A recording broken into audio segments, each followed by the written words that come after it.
Bismillahirrahmanirrahim. Assalamualaikum warahmatullahi wabarakatuh.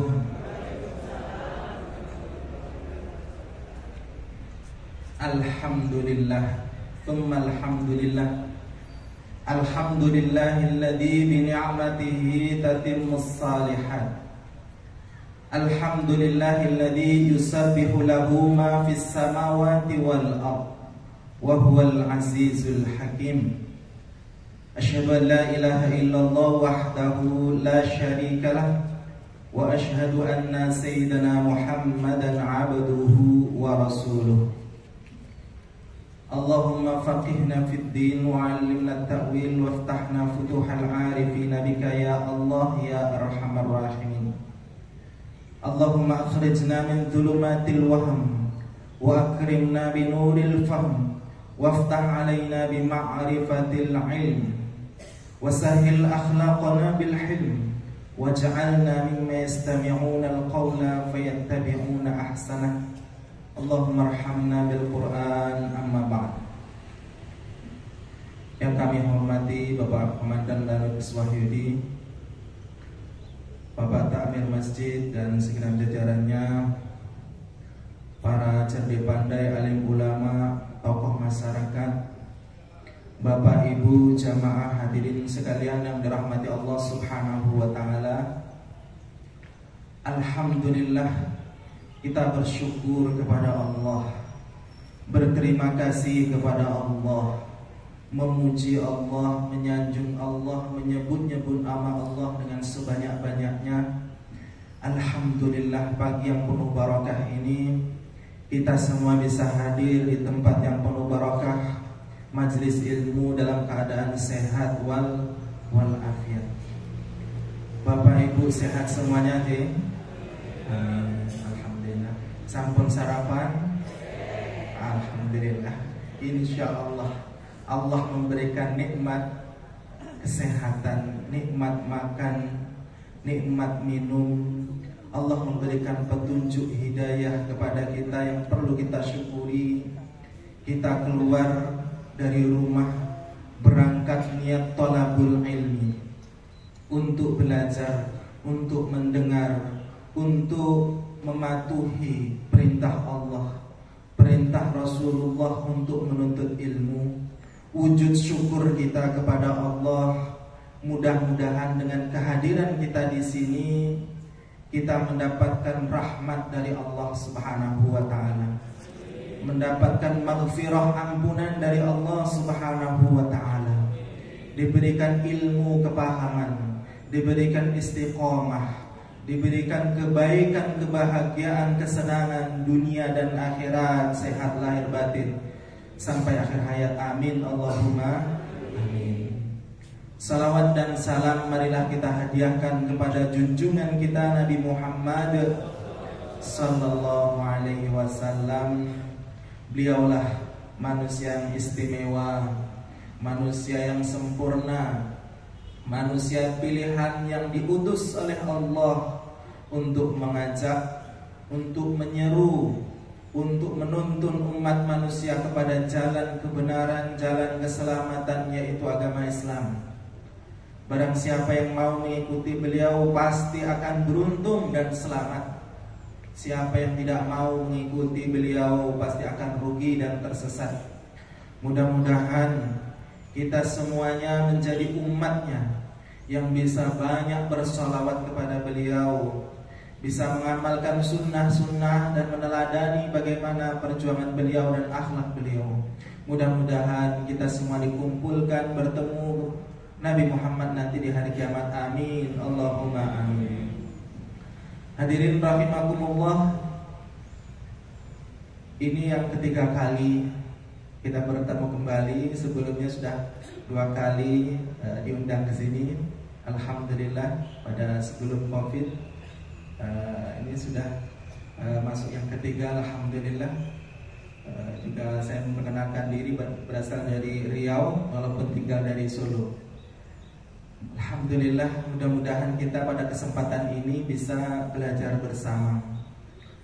bisa membaca beberapa ayat-ayat suci Al-Quran dan hadis-hadis Rasulullah SAW sebagai pengingat, sebagai pemberi nasihat dan bahan untuk evaluasi muhasabah kita, bahwasanya tidak ada jalan menuju keselamatan, menuju kesuksesan, menuju keberuntungan kecuali taat kepada Allah dan Rasul-Nya.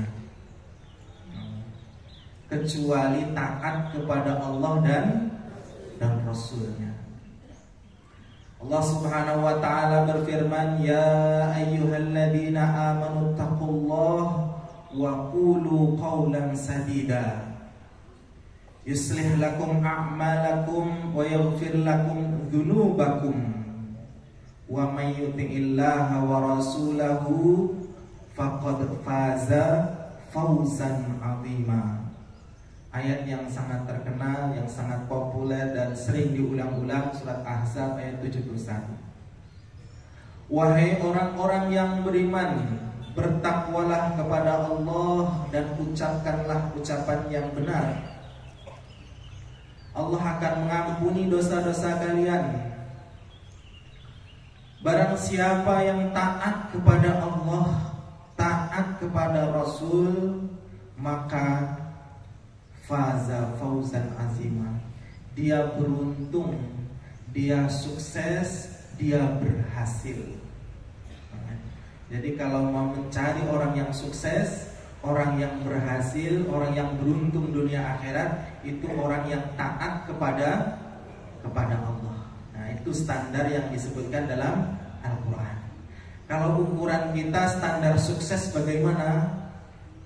Orang yang banyak uangnya misalnya, Masya Allah, itu si fulan anaknya 5, sukses semuanya, jadi orang semuanya. Apa ciri-cirinya?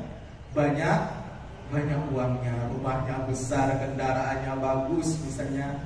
Nah, itu disebut sukses untuk ukuran duniawi. Orang yang sukses urusan duniawi belum tentu sukses untuk urusan akhirat. Karena kita hidup untuk dunia dan akhirat. Justru dunia ini adalah modal, adalah sarana, adalah sebagai bekal untuk kehidupan akhirat. Siapa yang mau taat kepada Allah, mau diatur oleh Allah, mau tunduk kepada Allah, mau pasrah kepada hukum syariat Allah, maka itulah orang yang sukses. Jadi ciri orang sukses itu orang yang mau taat kepada Allah, diperintah sholat, ya saya sholat, sami'na wa ata'na. Disuruh puasa, apa? Sami'na wa ta'na. Disuruh zakat, bagaimana? Sami'na wa ta'na. Disuruh haji, bagaimana? Sami'na wa ta'na. Tapi nunggu kuota daftar tunggu ini haji bagi yang mampu. Masya Allah. Jadi orang yang sami'na wa ta'na, orang yang taat kepada Allah, itu orang yang sukses, orang yang beruntung, orang yang bahagia, orang yang berhasil. Maka kita tidak boleh iri, tidak boleh kagum, tidak boleh merasa minder, GR kepada apa yang dimiliki orang lain untuk urusan dunia. Kita disuruh lomba-lomba, disuruh fastabiqul khairat, lomba-lombanya dalam amal kebaikan. Suruh lomba-lomba dalam amal kebaikan, bukan lomba-lomba dalam rumahnya paling bagus, kendaraannya paling bagus, pakaiannya yang branded, bisa, bukan. Tapi justru lomba-lomba fastabiqul khairat. Maka orang yang menyibukkan dengan kebaikan, itulah orang yang beruntung. Karena apa? Waktu waktunya barokah. Waktunya apa? Barokah. Ada orang yang baca Yasin seminggu sekali. Ada yang baca Yasin seminggu sekali? Nah, alhamdulillah. Ada yang seminggu gak baca Yasin? Nah, harus seminggu baca Yasin. Ada yang setiap hari baca Yasin. Maka orang yang setiap hari baca Yasin lebih baik daripada seminggu sekali baca Yasin. Ada orang yang sebulan sekali baru baca Yasin misalnya. Ada yang setahun sekali misalnya. Maka orang yang sibuk dengan kebaikan dalam setiap hari baca Yasin misalnya, amalan harian saya harus baca Yasin misalnya. Ini waktunya barokah. Karena apa? Waktu yang pendek bisa disibukkan dengan kebaikan. Masya Allah. Yasin kepanjangan yang dibaca gak selesai-selesai. Boleh yang pendek-pendek misalnya. Kita setiap hari harus rutin membaca Al-Quran. Karena Al-Quran ini sebab kebahagiaan. Al-Quran ini pedoman. Al-Quran ini peta menuju surganya Allah Subhanahu wa ta'ala. Kita mau ke Jakarta jalannya tidak tahu, maka harus pakai apa? Pakai peta. Kalau zaman sekarang canggih pakai apa? Google Map misalnya. Belok kanan, belok kiri misalnya, lurus misalnya. Maka kalau ikut peta tersebut sampai atau tidak? Akan sampai. Tapi kalau tidak pakai peta maka sampainya kemana? Ke Surabaya misalnya. Padahal tujuannya Jakarta misalnya. Jadi peta ini pedoman, petunjuk harus selalu dibaca. Kita suruh baca Al-Quran setiap hari. Bacalah Al-Quran, Al-Quran akan menjadi syafaat. Tidak akan rugi, tidak akan menyesal, tidak akan gagal orang yang membaca Al-Quran. Tapi saya bisanya triple cool saja misalnya. Apa triple cool? Qul huwallahu ahad, qul a'udzu birabbil falaq, qul a'udzu birabbin nas. Bagus. Amalkan terus, Masya Allah. Nah, kalau bisa nambahnya apa? Al-Kautsar. Nambah lagi apa? Al-Asr. Loh yang pendek-pendek tidak apa-apa, nanti lanjut lagi. Mudah-mudahan bisa Ad-Duha. Ad-Duha bisa, nanti bisa ayat-ayat yang selanjutnya. Masya Allah, sangat beruntung orang yang sibuk dengan Al-Quran, menjadikan Al-Quran bagian dalam kehidupan sehari-harinya. Waktunya barokah, umurnya akan barokah, turun rahmat dan pertolongan dari Allah Subhanahu wa ta'ala. Kenapa? Karena rajin baca Al-Quran, wirid Al-Quran, membiasakan membaca Al-Quran setiap hari. Dan Al-Quran ini akan menyebabkan seorang bahagia. Dalam surat Toha ma anzalna alaikal qur'ana litashqa. Kami tidak menurunkan Al-Quran membuat kalian sengsara, membuat kalian repot. Jadi kalau dengan Al-Quran justru mendapatkan fadilah, keutamaan yang sangat besar. Orang yang mau baca Al-Quran malas-malasan misalnya, gatal-gatal, panas, pusing mau baca Al-Quran, bahaya. Justru baca Al-Quran itu hati jadi apa? Jadi tenang, adem, bahagia. Kenapa? Karena yang dibaca ini adalah kalamullah, firmannya Allah Subhanahu wa ta'ala. Kitab yang mulia, kitab hudan lil muttaqin, petunjuk, kitab syifa, zikir, tanzil, dan semua nama-nama Al-Quran, fadilah Al-Quran yang sangat besar, yang sangat banyak. Sesibuk apapun kita, insya Allah, kalau punya niat, kalau punya tekad, punya azam, maka insya Allah tetap bisa membaca Al-Quran, walaupun semampunya. Misalnya di waktu-waktu yang mustajab, di waktu-waktu yang terbaik, di tempat yang terbaik, minta kepada Allah, ya Allah, buatlah aku cinta kepada Al-Quran. Ya Allah, rahmatilah aku dengan Al-Quran. Ya Allah, berikanlah aku rezeki untuk bisa membaca Al-Quran siang dan malam. Masya Allah, luar biasa. Orang yang hidupnya bersama Al-Quran akan mendapatkan petunjuk, akan mendapatkan furqan, pembeda, bisa memisahkan yang hak dari yang batil, dari yang halal dari yang haram, terjauh dari syubhat, terjauh dari hal yang menyesatkan. Karena apa? Sudah punya pedoman, akan dituntun oleh Allah dengan Al-Quran yang dibaca dan dipelajari. Sangat beruntung orang yang sibuk dengan Al-Quran. Khairukum man ta'allamal Quran. Sebaik-baik kalian yang belajar Al-Quran.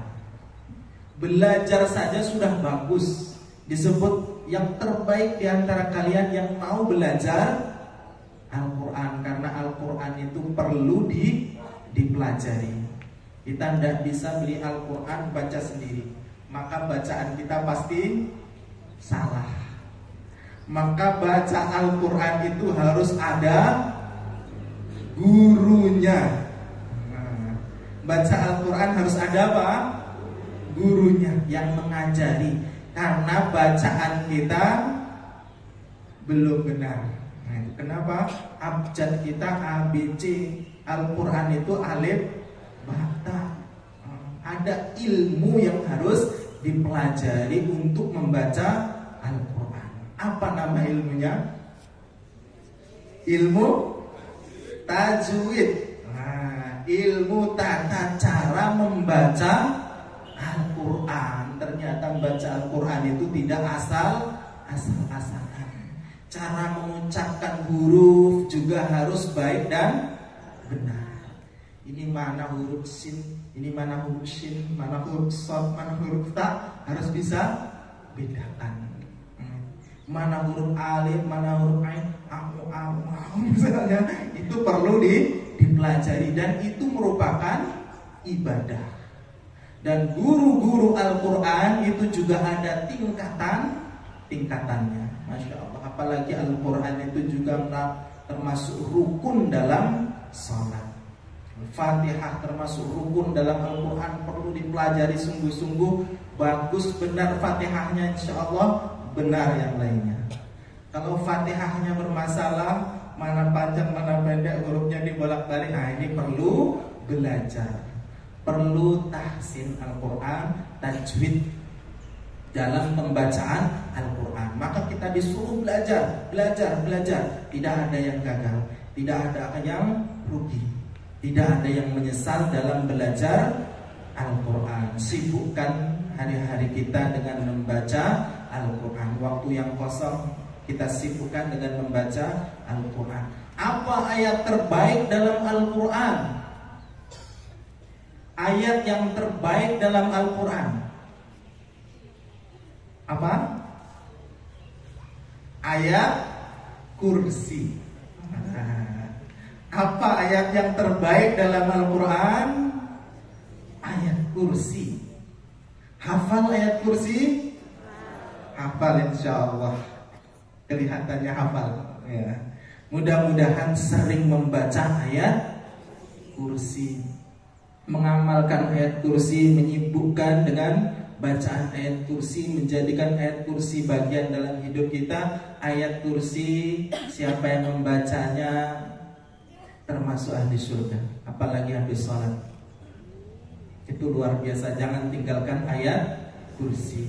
Allahu la ilaha illa huwal hayyul qayyum la ta'khudhuhu sinatun wa la naum lahu ma fis samawati wa ma fil ardh man dzalladzi yashfa'u indahu illa bi idznihi ya'lamu ma fis samawati wal ardh wa la ya'uduhu hifdhuhuma wa huwal aliyyul azim. Mengulang-ulang ayat kursi menjadikan bagian dari hidup kita, membaca Al-Ikhlas, membaca ayat-ayat yang mudah yang diajarkan Rasulullah, menyibukkan dengan belajar, semakin bertambah ilmu, maka hidup kita akan tenang, hidup kita akan bahagia, jauh dari mengurusi orang lain.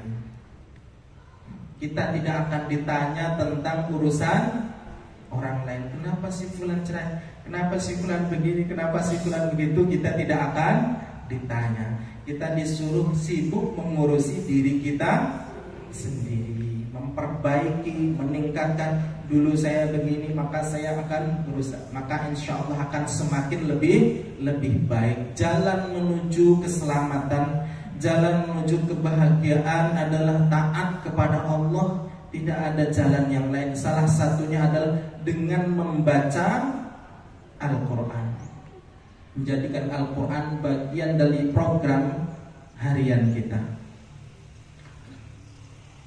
Kemudian dalam sebuah hadis dari Abdullah bin Mas'ud, dia bertanya kepada Rasulullah, dan ini pertanyaan juga mewakili kita semua. Kalau kita bertemu Rasulullah mungkin juga akan bertanya dengan pertanyaan tersebut. Apa pertanyaannya? Ya Rasulullah, ayyul amali afdal? Wahai Rasulullah, amalan apa yang paling bagus? Kita pingin gak punya amalan bagus? Pingin semuanya. Kita fastabiqul khairat, lomba-lomba dalam kebaikan. Kebaikan sangat banyak, tapi ada kebaikan yang paling bagus. Amalan apa yang paling bagus? Ayyul amali afdal? Qal as-salatu ala waqtiha. Ini juga hadis yang sangat masyhur, sangat terkenal, diulang-ulang terus supaya kita tidak lupa, supaya menjadi prinsip kita, benar-benar kita jaga. Amalan yang paling utama adalah sholat pada waktunya. Sholat zuhur pada waktu zuhur. Sudah azan loh, belum sholat zuhur. Nah ini berarti enggak pada waktunya. Lebih utama adalah awal waktu. As-salatu ala waktiha. Amalan yang terbaik adalah sholat tepat waktu. Waktu sholat. Kecuali hal-hal yang darurat, boleh diundurkan. Misalnya kalau ada uzur tertentu, dokter misalnya mau operasi, waktu sholat dulu. Nah ini malah bahaya kepada pasiennya. Maka dalam kondisi uzur tertentu ada boleh ditangguhkan, atau seorang musafir, seorang yang sakit dan lain sebagainya. Tapi kalau tidak ada uzur yang mendesak, maka segera laksanakan sholat. Hayya 'alas shalah, hayya 'alal falah. Mari sholat, mari sukses, mari bahagia. Orang yang sukses, yang bahagia adalah orang yang datang ke masjid sholat.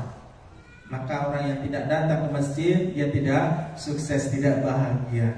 Masya Allah, sangat beruntung para jamaah yang selalu aktif datang ke masjid, memenuhi panggilan Allah. Nikmat yang terbesar adalah sujud, salat, ibadah kepada Allah Subhanahu wa ta'ala.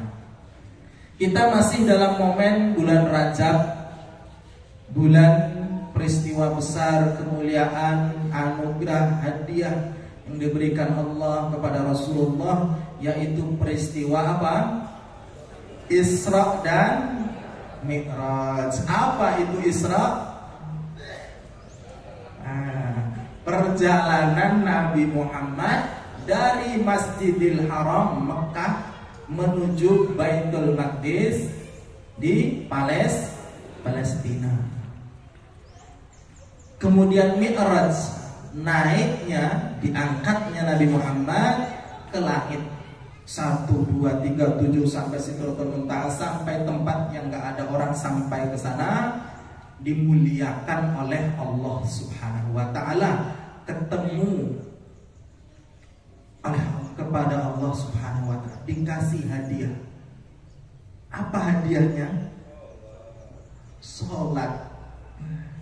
Hadiah yang diberikan Allah kepada Nabi Muhammad apa? Sholat. Berapa kali? 50 kali sehari semalam. Gitu. Dan bolak-balik akhirnya jadi berapa? 5 kali subuh, zuhur, asar, maghrib, isya.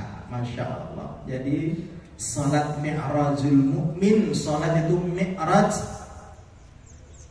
seorang mukmin, naiknya ke langit seorang mukmin, kedekatan seorang mukmin kepada Allah itu dengan salat. Ibadah yang paling dicintai oleh Allah adalah salat. Posisi, situasi, waktu, keadaan yang paling dekat seorang hamba kepada Allah adalah ketika sujud, ketika sholat. Para sahabat ketika dikasih wasiat oleh Rasulullah itu semuanya tentang sholat. Rasulullah ketika menghadapi masalah maka diselesaikan dengan apa? Sholat. Ketika ada masalah, musibah, penyakit, kegagalan atau apa saja, kita diperintahkan untuk sholat.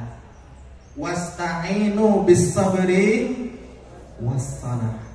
Minta tolonglah dengan sabar dan sholat. Maka dalam hidup kita jadikan sholat sebagai penolong, sebagai solusi, sebagai cara kita untuk curhat, untuk mengadu, untuk pasrah kepada Allah. Ya Allah, utangku ya Allah banyak, belum bisa bayar cicilan. Taruh bonnya di depan itu, sujud, ya Allah bayarkan utangku. Ya Allah sembuhkan penyakitku. Ya Allah masalah keluarga, ya Allah masalah pekerjaan, ya Allah masalah ini itu semuanya adukan di dalam sholat. Karena yang mempunyai segala urusan adalah Allah Subhanahu wa ta'ala. Orang yang sungguh-sungguh memperbaiki sholatnya, yang sungguh-sungguh berusaha khusyuk dalam sholatnya, berusaha ikhlas dalam sholatnya, berusaha memperbaiki syarat-syarat rukun sunnah-sunnah dalam sholat, akan mendapatkan kenikmatan dalam sholat, mendapatkan kelezatan dalam sholat, mendapatkan kesenangan, kebahagiaan dalam sholat. Maka amalan yang paling dicintai oleh Rasulullah adalah sholat. Masya Allah. Jadi sholat ini sebagai penentu, sebagai barometer, sebagai ukuran seseorang.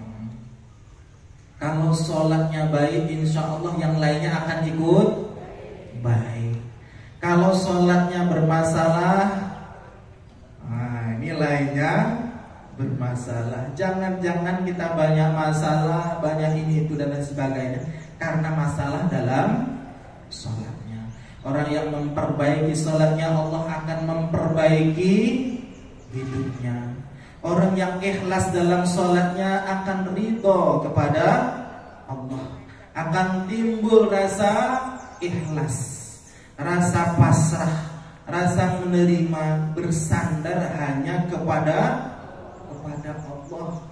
Tidak terlalu perfect dalam urusan duniawi, tidak selalu menuntut harus begini, harus begitu dan lain sebagainya. Akhirnya stres, galau, bingung. Kenapa? Karena keinginan kita yang tidak tercapai, harusnya begini, harusnya begitu.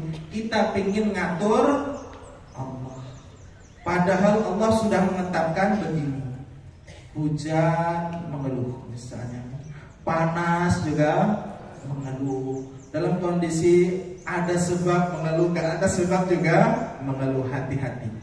Maka orang yang sungguh-sungguh salat, dia tidak akan terucap dari lisannya untuk mengeluh, karena pasti ikhlas ridho kepada Allah. Kalau hal yang baik maka akan bersyukur, yang tidak menyenangkan pasti akan bersabar, dia akan selamat. Dan sifat manusia memang selalu mengeluh, sambat, inilah begitulah. Apalagi kalau melihat orang lain, ini malah jadi masalah. Orang yang ikhlas kepada Allah ridho kepada ketetapan Allah, tidak ada sesuatu akan terjadi kecuali atas izin Allah Subhanahu wa taala. Sudah ditakdirkan oleh Allah Subhanahu wa taala, maka kita harus ikhlas, harus ridho. Maka Rasulullah mengajari doa untuk dibaca pagi dan sore dalam setiap kesempatan, dan itu khasiatnya luar biasa, fadilahnya juga luar biasa. Raditu billahi rabba wa bil islami dina wa bi Muhammadin nabiyya wa rasulah. Hafal semuanya? Masya Allah. Apa artinya? Raditu billahi rabba, apa artinya? Saya ridho Allah sebagai Tuhanku, sebagai Rabbku. Orang yang sudah ridho kepada Allah protes atau tidak? Tidak. Tidak akan ngeluh, tidak akan protes, tidak akan sambat, tidak akan suuzon, tidak akan menyalahkan si fulan begini begitu. Kenapa? Karena sudah ridho kepada Allah, hidupnya tenang, hidupnya damai. An-nafsul mutmainnah, jiwa yang tenang, jiwa yang seimbang, jiwa yang stabil, tidak terlalu bahagia dapat nikmati, tidak terlalu sedih ketika mendapatkan musibah. Ikhlas ridho kepada Allah. Ya Allah, aku sudah ridho, apapun yang terjadi itu kehendakmu. Ikhlas ridho kepada Allah, pahalanya sangat besar. Raditu billahi rabba, kita yakin Allah Subhanahu wa ta'ala yang menciptakan langit dan bumi dan segala isinya, Allah yang menurunkan hujan, Allah membagikan rezeki, Allah memberikan petunjuk, Allah menghidupkan, mematikan, Allah mengatur semuanya termasuk diri kita. Allah tahu gak dengan segala keinginan kita? Allah Maha tahu. Bahkan kita gak doa saja Allah sudah tahu. Allah alimun bidzatis sudur, Allah Maha mengetahui apa yang ada dalam hati kita. Kita disuruh memperbaiki hati kita, membersihkan hati kita supaya ikhlas kepada Allah, hanya dipenuhi dengan iman kepada Allah, ridho kepada Allah, tawakal kepada Allah. Kita ikhtiar, kita usaha, tapi pasrah masalah hasil kepada Allah Subhanahu wa ta'ala. Qad aflaha man zakkaha wa qad khaba man dassaha. Sangat beruntung orang yang membersihkan hati. Orang yang membersihkan hatinya, dia beruntung. Kalau kita cari alat untuk mencuci, semua ada. Alat mencuci pakaian, mencuci baju, mencuci lantai, mencuci mobil, mencuci apa saja ada. Tapi alat mencuci hati tidak ada. Tidak ada yang jual. Alat mencuci hati hanya ada di majelis ilmu, majelis zikir, rumahnya Allah Subhanahu wa ta'ala, masjid.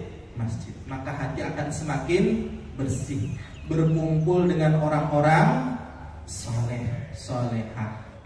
Maka kita akan semakin lebih baik insya Allah. Kenapa?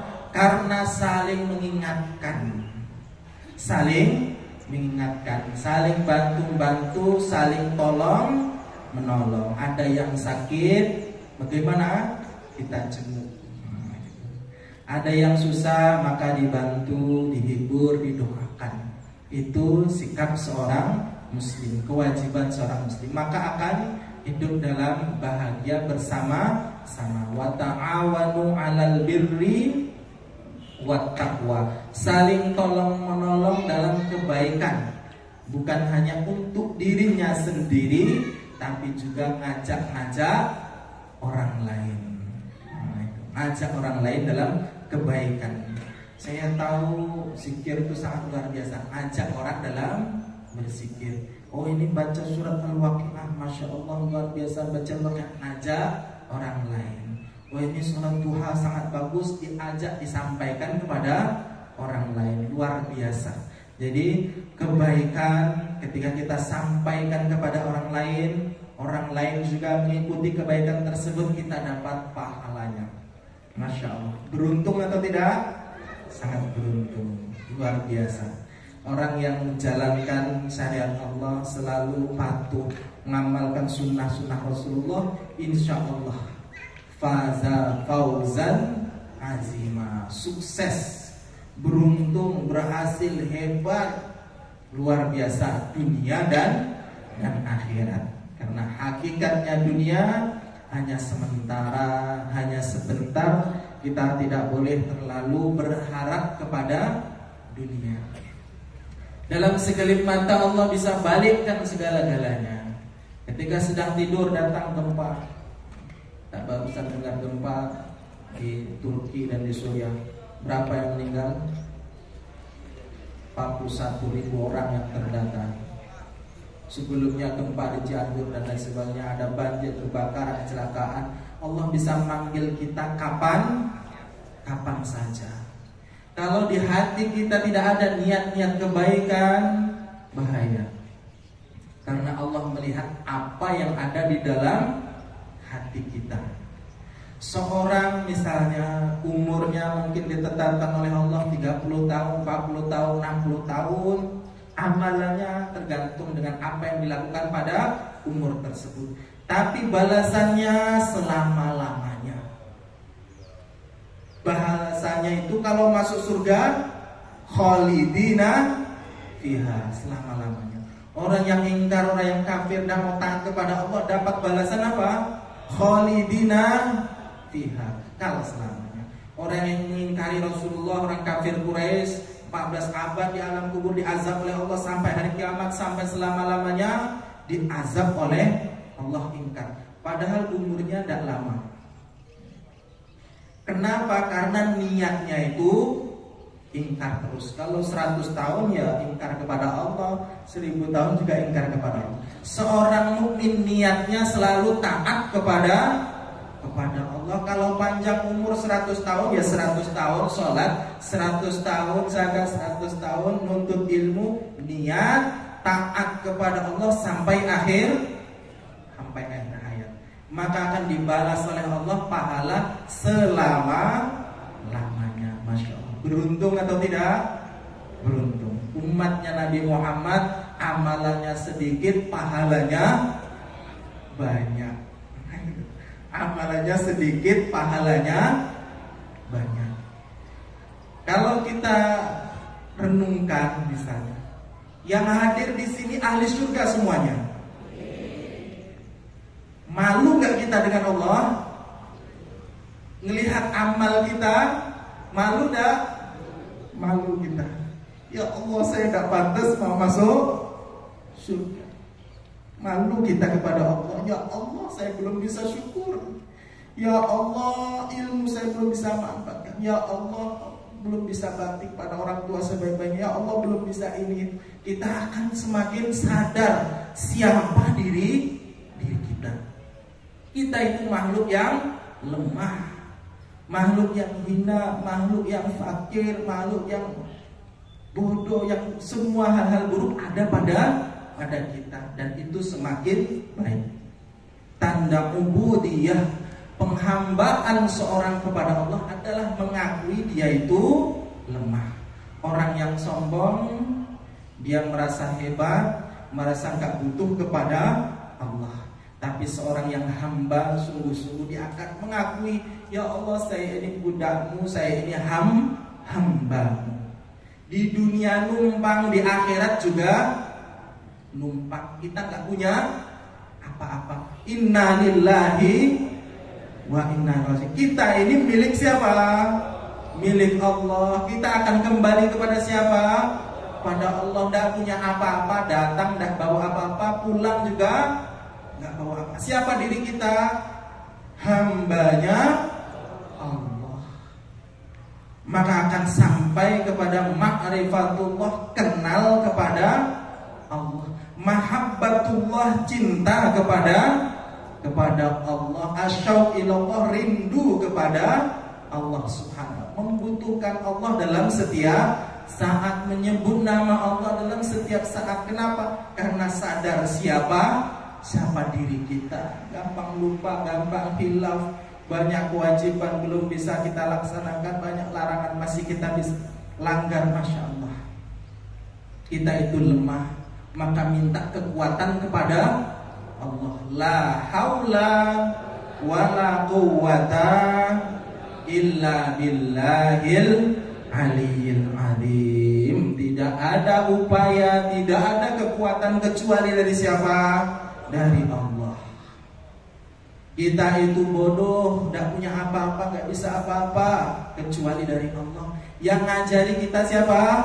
Allah. Kalau Allah berkehendak, maka akan dicabut semuanya. Bahkan nanya namanya siapa? Tidak tahu. Bisa apa? Pikun, bisa lupa. Kenapa? Karena ilmu kita dari Allah Subhanahu wa taala. La ilma lana illa ma 'allamtana. Kita tidak punya ilmu. Sumber ilmu siapa? Allah. Kita belajar. Rabbi zidni ilma. Ya Allah, tambahkanlah ilmu. Kita sadar kita itu bodoh, maka minta ilmu kepada Allah. Kita itu hina, banyak dosa, banyak salah, banyak khilaf, lemah, maka minta dimuliakan kepada Allah. Tu'ti man tasya wa tudzillu man tasya. Allah memberi siapa yang dikehendaki, Allah menahan, Allah mengangkat seorang, merendahkan seseorang. Itu haknya siapa? Haknya Allah. Ya Allah, muliakanlah aku dengan iman dan Islam. Semulia apapun, sehebat apapun prestasi karir seseorang atau kemewahan, kemakmuran yang dimiliki seseorang, kalau tidak beriman kepada Allah, maka dia itu hina. Bahkan disebut syarrul bariyah, seburuk-buruknya makhluk. Dalam ayat lain disebutkan seperti hewan ternak. Masya Allah. Maka nikmat iman perlu kita syukuri. Ya Allah, alhamdulillah bisa mengenal Allah, bisa mengerjakan sholat, bisa berzikir, bisa baca Quran, bisa bakti kepada orang tua, bersyukur kepada orang tua. Masya Allah, nikmat birrul walidain. Ridha Allah fi ridhal walidain. Ridha Allah tergantung ridha orang tua. Sehebat apapun, sesukses apapun, kalau ada masalah dengan orang tua, bahaya. Kita harus tunduk, taat, santun kepada orang tua, memuliakan orang tua. Tidak boleh membantah kepada orang tua, tidak boleh mengeluh orang tua dan lain sebagainya. Kalau masih hidup, dimuliakan, itu jalan surga. Banyak hadis-hadis menyebutkan kalau orang tua masih hidup akan nuntunmu menuju surga. Kalau sudah meninggal, maka harus selalu mendoakan, melaksanakan amanah-amanahnya. Setiap habis sholat atau di dalam sholat sebelum salam, Rabbil firli wali walidayya warhamhuma kama rabbayani saghira. Ya Allah, ampunilah dosaku, ampunilah dosa kedua orang tuaku. Sebut namanya.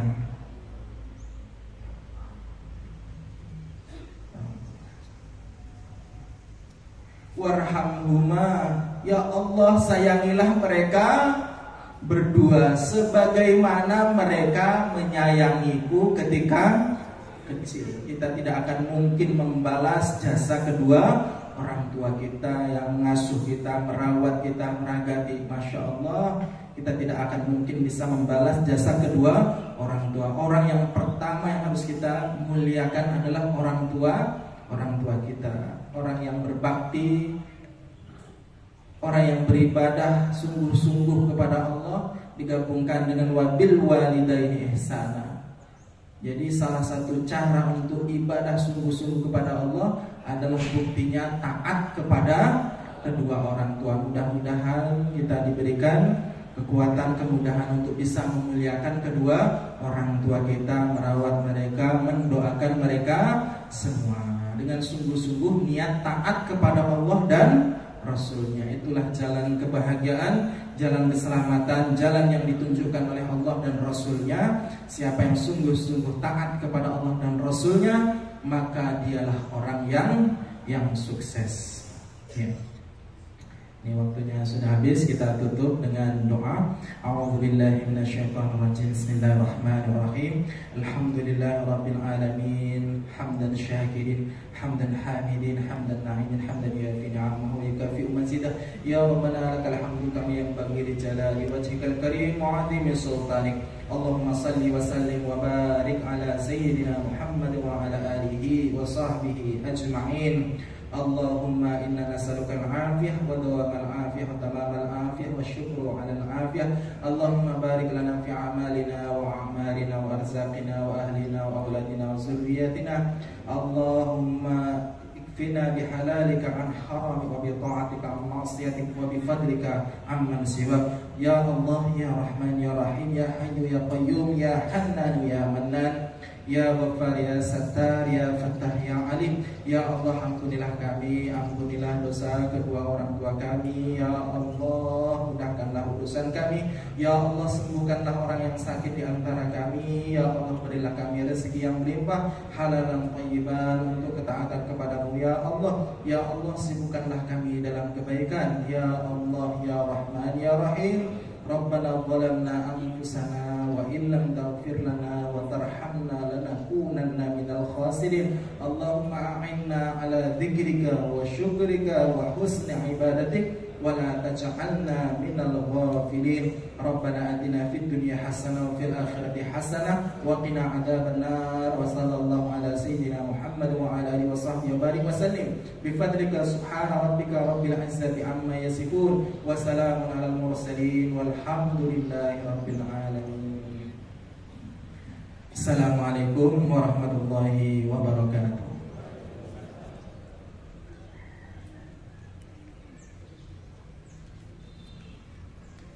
Ya, ada permohonan doa untuk anak kami Bambang Iswahyudi, satu keluarga dan anak istrinya untuk pergi ibadah haji.